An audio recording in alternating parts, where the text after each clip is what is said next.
Hello guys, today we are going to room Jupyter 101. This is a room that introduces us to Jupyter Notebooks. So let's start. There are 8 tasks in total and the first task is a preface. So I am going to skip through it, uh, hit complete. Task 2. What is Jupyter? Jupyter is a web-based platform often used for data analytics, for plotting, machine learning, etc., where code is stored in notebooks, whom can be imported or exported and shared in many formats such as LaTeX, HTML, PDF, and many more. The Jupyter environment isn't the easiest thing to install and deploy in the world. Normally, you have to provide configuration files, Python environments, and all sorts of fun things. I have done the legwork here and made a cloud-friendly deploy of Jupyter that launches on boot. So TryHackMe staff have made this Jupyter cloud environment so that it would be very easy for us to understand. Jupyter is great because you are able to import or export any notebooks that you create or any other notebooks that people have made. Due to the nature of Jupyter, it's pretty hard to break anything, but if you wish to restore the provided notebooks, you can simply redeploy the instance. Okay. Deploying instance and logging in. First, deploy the instance by pressing deploy on the right. Okay. Now let's go through the content while the machine is being deployed. So when you launch the instance and navigate to it, you will be presented with a login screen. Okay. Jupyter uses authentication protocols and tokens for user management, which are a pain to manage. I couldn't find a workable solution to completely remove this. So we are going to use password TryHackMe to enter into the Jupyter environment. If you have logged in successfully, you will be presented with the following. There are some folders. Okay. Jupyter directly interacts with the operating system file system, assuming the user it is running as has the necessary permissions. This means you can create and upload files and traverse folders as if you would on the host itself. Similarly, anything you delete on the host gets deleted on Jupyter. So it acts as a normal file system. Now we are going to explore this. Let's see. Yeah, I am already connected to the TryHackMe network using the OpenVPN. If you want to know how to connect it using OpenVPN, you can check out my previous video. Now let's go into the target machine.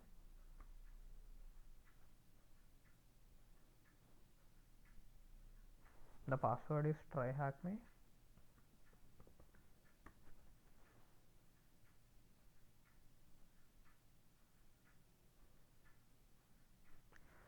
Yes, now we can see some folders here.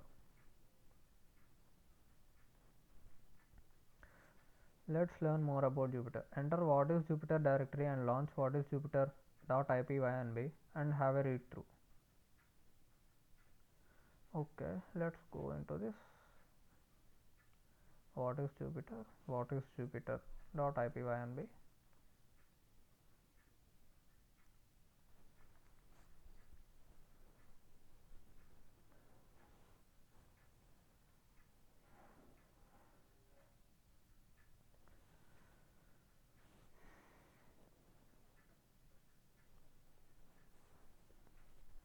Yes. So now comparing it to the traditional IDLE, Jupyter is by no means a full-fledged replacement of the traditional IDLEs like PyCharm. It can be considered merely as an add-on but a powerful one at it. Firstly, performance. IDLEs can be fairly intensive on your system resources when running large or complex scripts. If you got a powerful computer, that's manageable, but if you are out and about, at a hackathon or any scenario where you have low spec system, it is a inconvenience to say the least. Jupyter can be installed on both your local system and a remote server, such as at this instance. Servers by nature have much larger hardware capabilities, where it's fairly safe to say that you won't have any ideally like PyCharm at your hand for you to use. A Jupyter server installs rectifies the problem with developers needing large computer power in a situation where they don't have the facilities for such. Finally, when using an IDLE, your workflow consists of modifying a bit of code, running the entire script, finding the output and acting accordingly. Because of Jupyter's use of notebooks, it allows sections or cells of code to be repetitively executed, where the output is shown directly below the cell, all without needing to rerun the entire program. What a time saver! Your workflow now becomes program the cell, execute the cell, visualize the data instantly, modify the code if you need to, execute the same cell if you modified, review the new visualization, and repeat the same process. Secondly, documentation. So, Jupyter Notebooks allow us to add markdown cells immediately and close to the code cell. This helps us to write the documentation there and there itself. Thirdly, sharing. Jupyter Jupyter allows importing and exporting of notebooks to other storages like Git, and also helps us to collaborate with other users. So these are the advantages of using Jupyter. Let's go and complete this.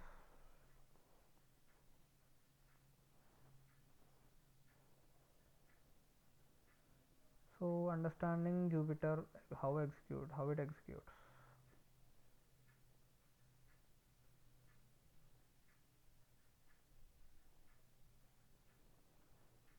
So if we go through this, we can answer these questions directly. So what do cells act like?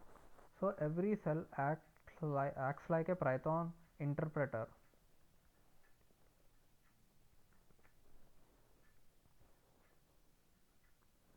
Interpreter. What would be the ln of hash value when it is ran for the first time? It would be 1.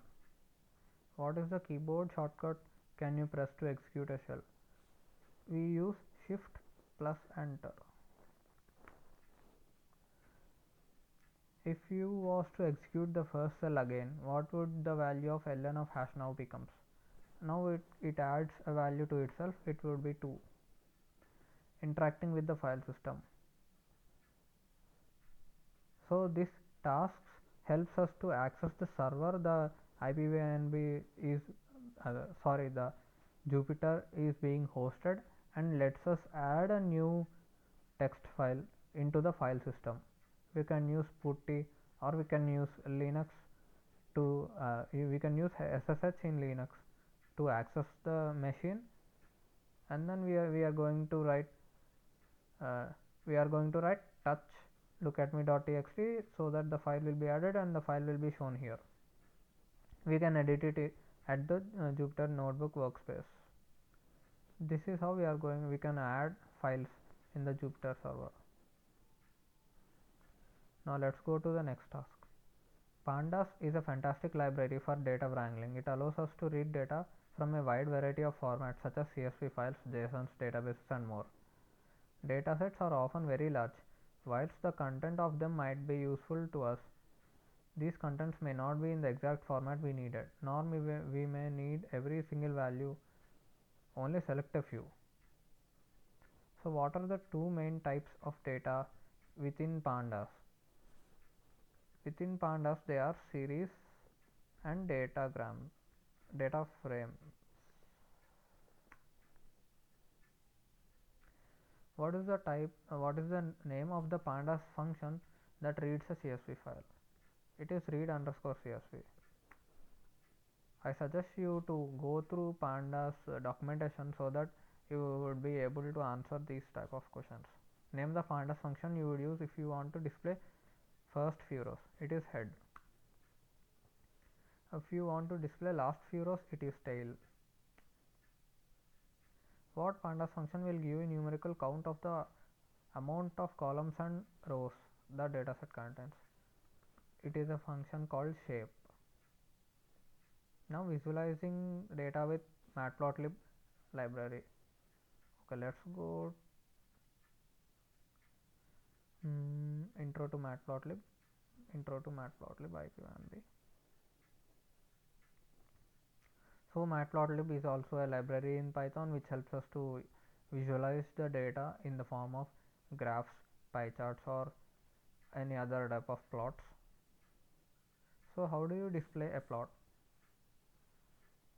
So the function to display a plot in matplotlib is plot with brackets. How would you label x axis on the plot? Do not add brackets. Okay, so to label x we are going to use x label.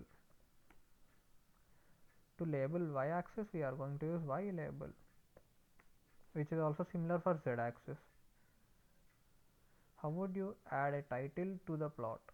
Don't include brackets. To add a title we are simply going to write title. What word would you use to change the color of the plot? To change the color of the plot we are going to use color. These are uh, very simple functions which state the same thing as they are written in the names.